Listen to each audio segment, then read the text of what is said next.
All right, guys, the Hamtun is back. This is the second version. If you remember a while ago, I did a video showing the first version of this watch, and he went back to the drawing board and somehow was able to improve on his original design. That's Ross, the owner of Hamtun, and he nailed it. I mean, this thing is great. It was already a great watch, and he recognized all of the best features of the original and then just enhanced it from there. So of course you have a high grade titanium scratch resistant material used, so you're going to have nice lightweight. Even the bracelet is really well done. So if you're looking for a titanium watch in the diver sector, at least for me, I think this checks all of the boxes. It has the Seiko NH35 movement. It has the offset crown. It has an amazing looking dial, applied indices, very legible hands, nice little pop of color. And you know that's going to vary depending on which color choice you end up with. You have a lumed ceramic bezel insert. It's all BGW9 lume, sapphire crystal. You know what I mean? It just checks all the boxes. So drilled lugs. The dimensions are perfect. It is a 41 millimeter watch, 48 millimeter lug to lug, and like I said, it has drilled lugs on this guy. It's 14 millimeter thick, 22 millimeter lug width, and that bracelet tapers down to a nice 20 mil. Really nice signed crown here with plenty of traction on it.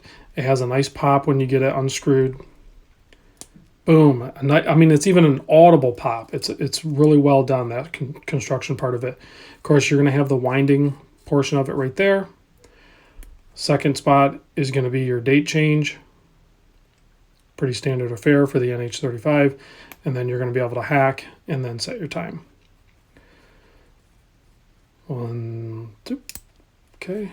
Nice screw in. You don't have to backspin it. I didn't have to the few times that I pop the crown out, so it goes right in. The bezel actions, 120 click. And if you guys aren't used to a full titanium watch with the titanium bezel, they do feel and act a little different than what you're used to for the stainless steel, because that bezel material is a little bit lighter and everything. So it has a different feel. It's not anything weird or unusual. You just need to be aware that it does feel different. But I'm glad that he kept with the full titanium. So if we do some close-ups on the dial here, you can see that how well he did with this thing.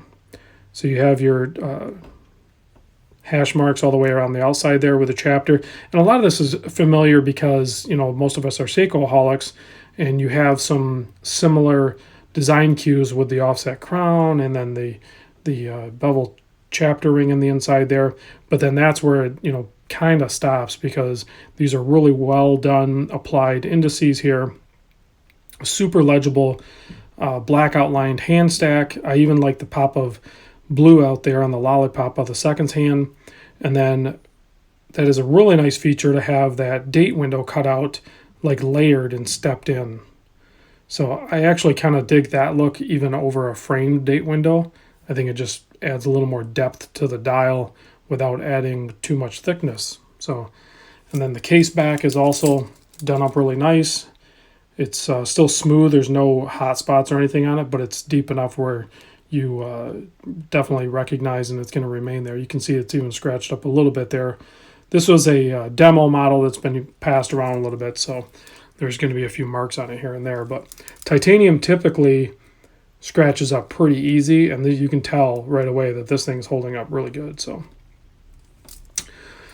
I think there's going to be some changes because, like I said, the Kickstarter campaign has been very successful. I think there's 4 days left right now, and he's at $518,000 committed to the project. I'm not sure how many watches that is, but that's a lot of watches. So well done, Ross. Well done. You've earned it. Okay, you made an amazing watch. You improved on it, which honestly I wasn't sure how you were going to be able to. You can see on my 7.25 inch wrist, it is perfection. It wears just like you would think it would, for the size and dimensions and the offset crown. Like, it's my preferred dimensions approximately and offset crown for a diver. like I said, it checks all the boxes. I actually even kind of like this clasp, and I know this will be maybe a topic of discussion for many people because they're looking for you more milled out. But when you're dealing with titanium, this is pretty much the norm in the industry because of the way the material is.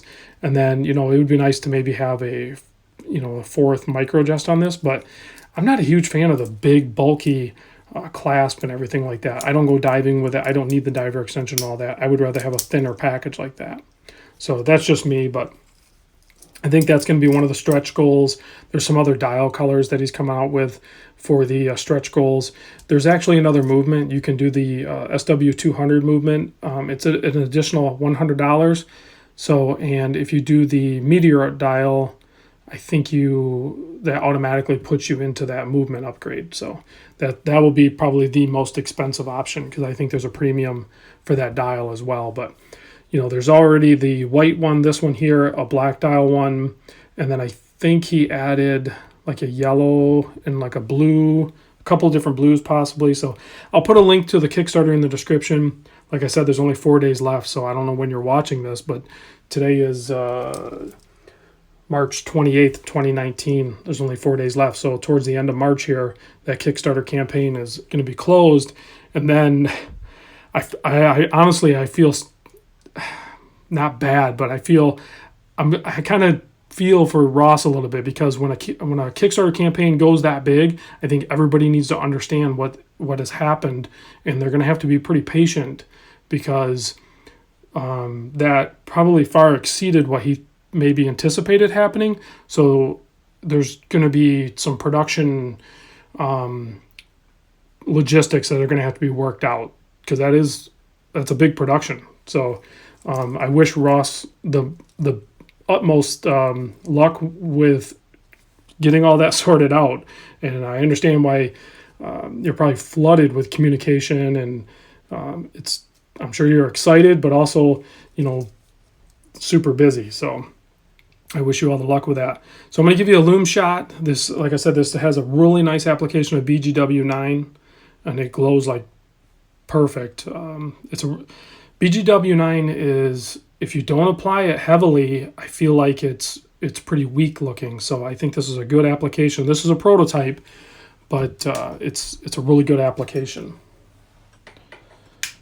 So you can see there that has that really nice blue lume to it, and then you have a little bit different color on the lollipop there. So I'm not sure if that was a different formula or something like that, but it's nice that it stands out. So again, thanks Ross for getting this over to me to check out and do a video on, and congratulations on the massively successful Kickstarter campaign.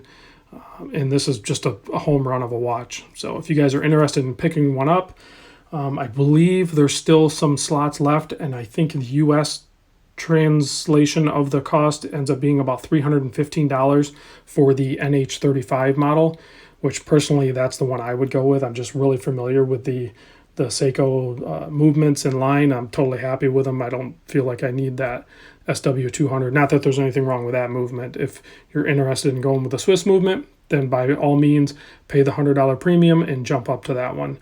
But I think at $315, I honestly, I have no idea how he does it. At $315 with this package, it's just crazy. So, all right, guys, thanks for watching. I'll see you on the next video.